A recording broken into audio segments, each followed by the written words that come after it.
to go experience. I see it all the time.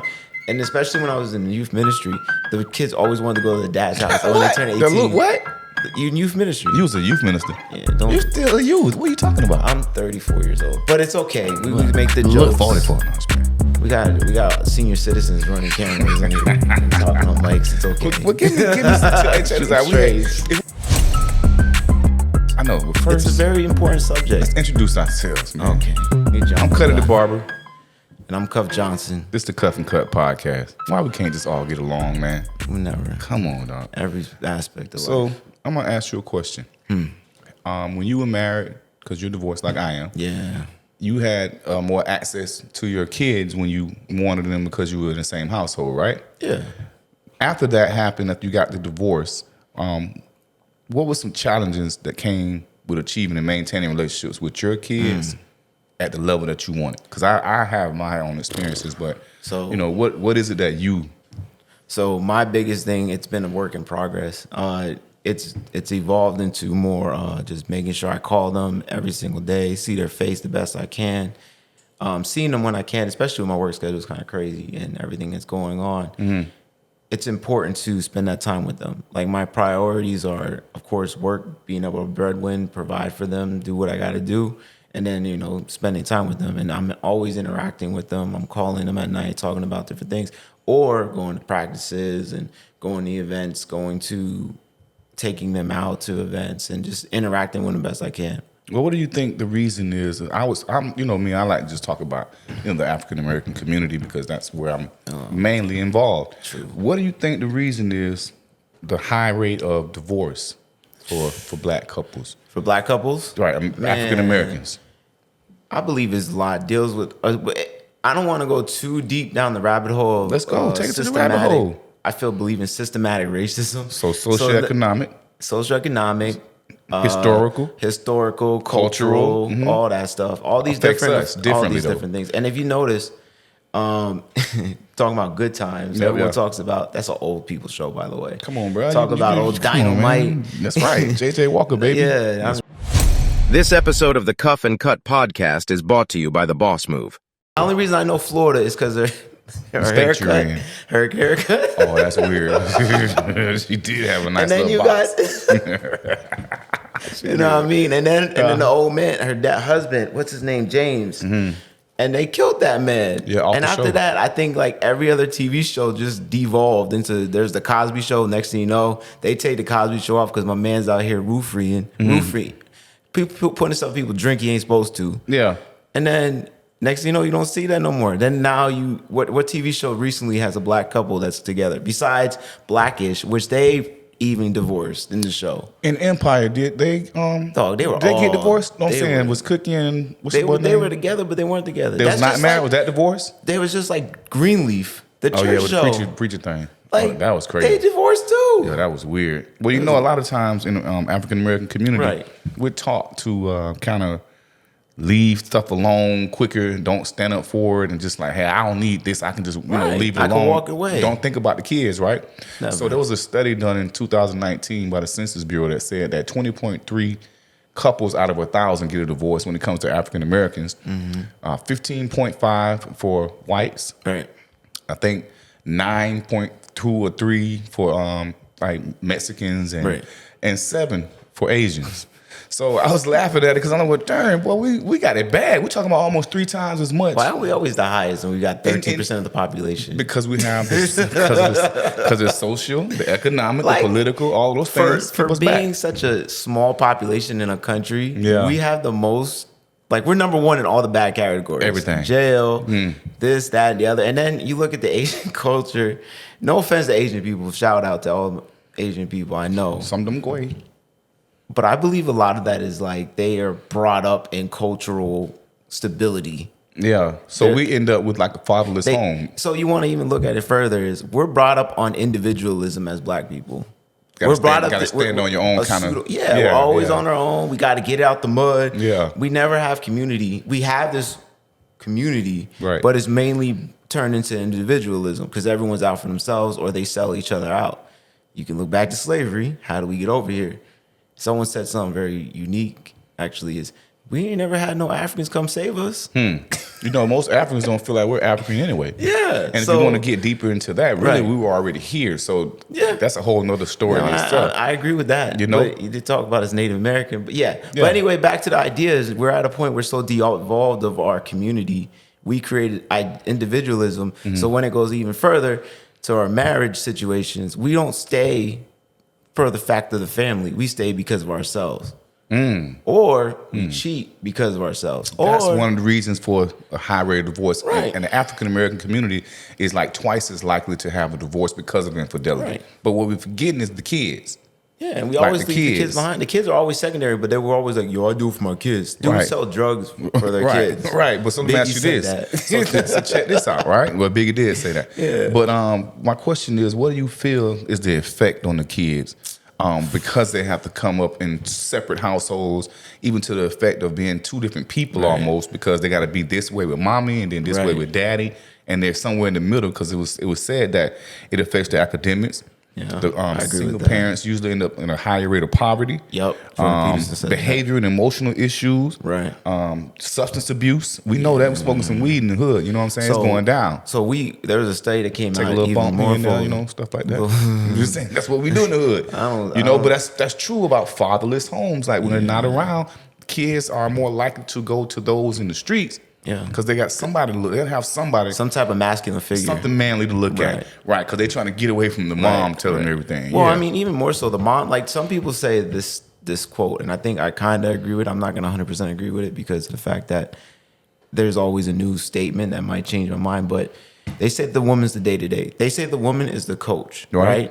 The woman is going to guide the children, day-to-day functions, getting them to school, making sure homework.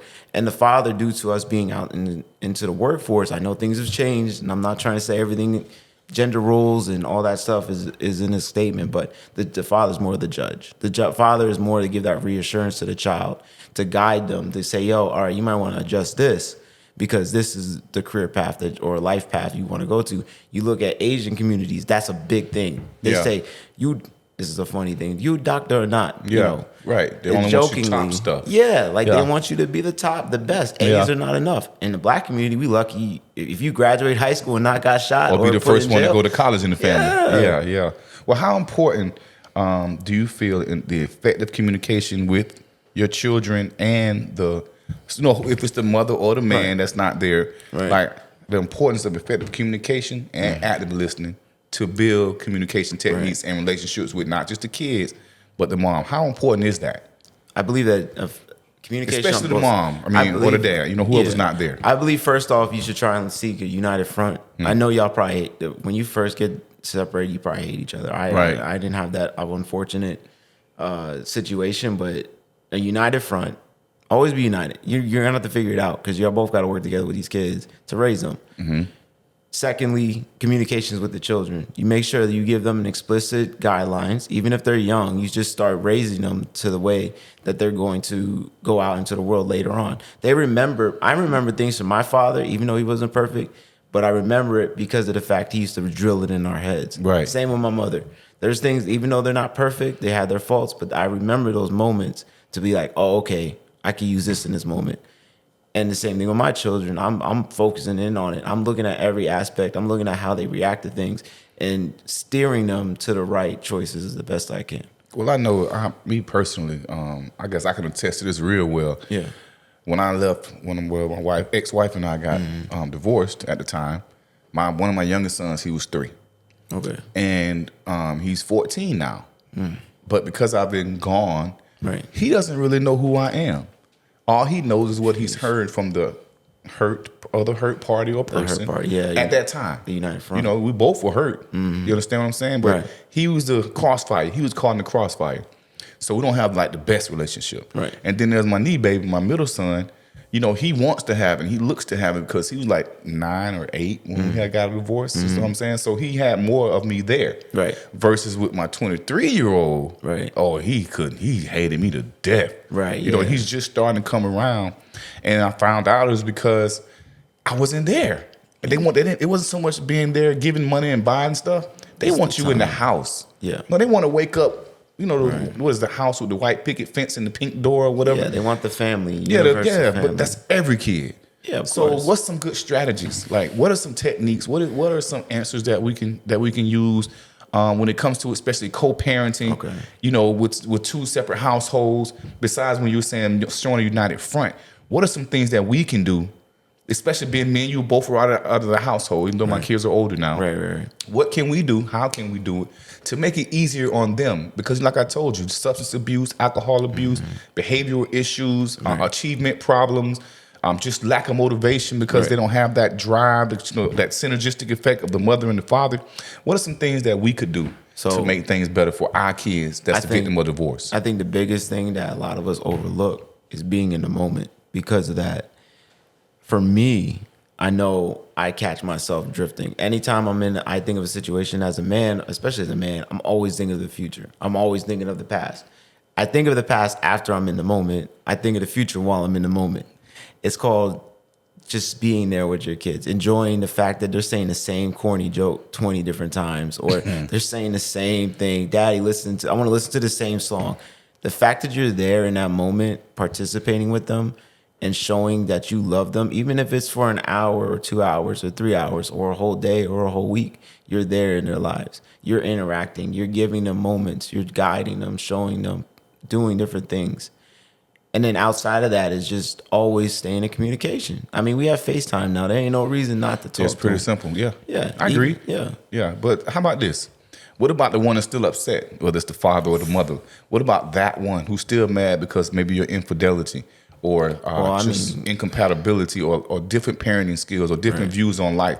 How do we handle that? Because there's still some mothers out here that go out of their way to keep their kids from their father because they're mad because they're not with the father. So that's part of the conundrum that we have to face is the fact we made a choice to fracture what we had. What if it wasn't your choice? Both sides decided to pick the fracture of what they have. It take two.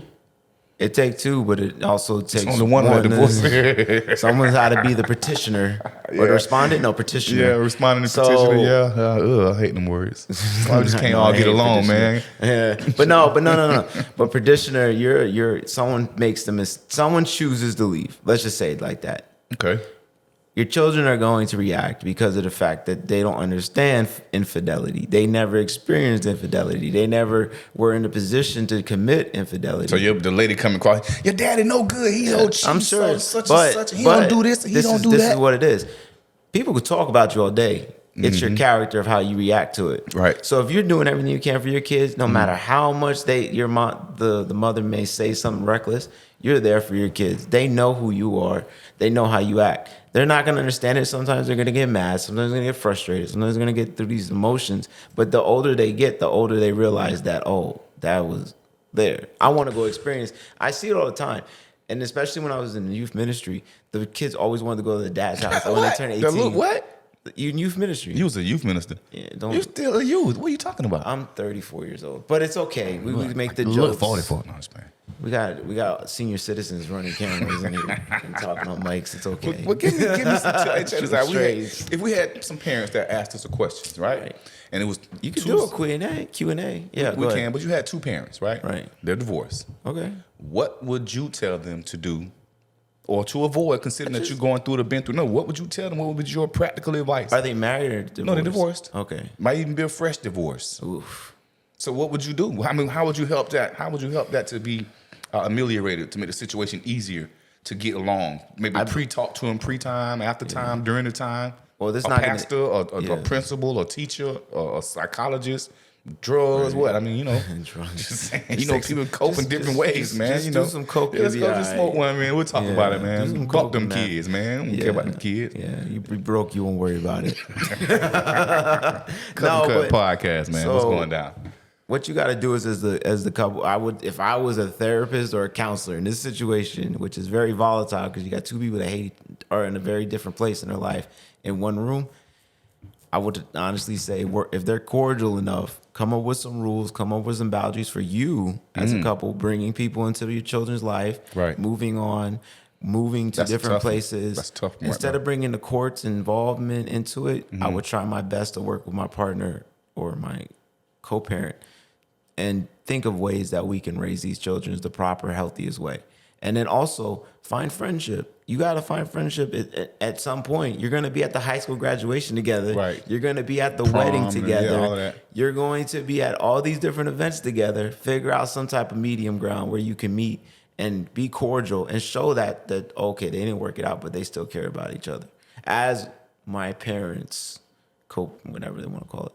Right. Well, I tell you what, we encourage you guys, maintain healthy relationships with your kids. Yes, take it out, bro. Try to have the best relationship with your significant, well, used to be significant other. Right. It's for the kids. It's not about you. You have to put yourself aside for the sake of the children. We're losing them to gun violence, drugs, alcohol, robbery, rape, all because we're not together as a unit when it comes to raising our kids. And I want to do this PSA. Don't get divorced. Try and figure it out the best Or don't you get can. married, like I told y'all before. Don't get divorced. Don't If get you're on married. the brink right now and you think about it, just try your best and find a way to find the love you have for that person, or to find a way that you can raise those kids together and build that love back up. Cuff Kutt Podcast. We out. Cuff Kutt Podcast. We out. Okay, this ain't what you used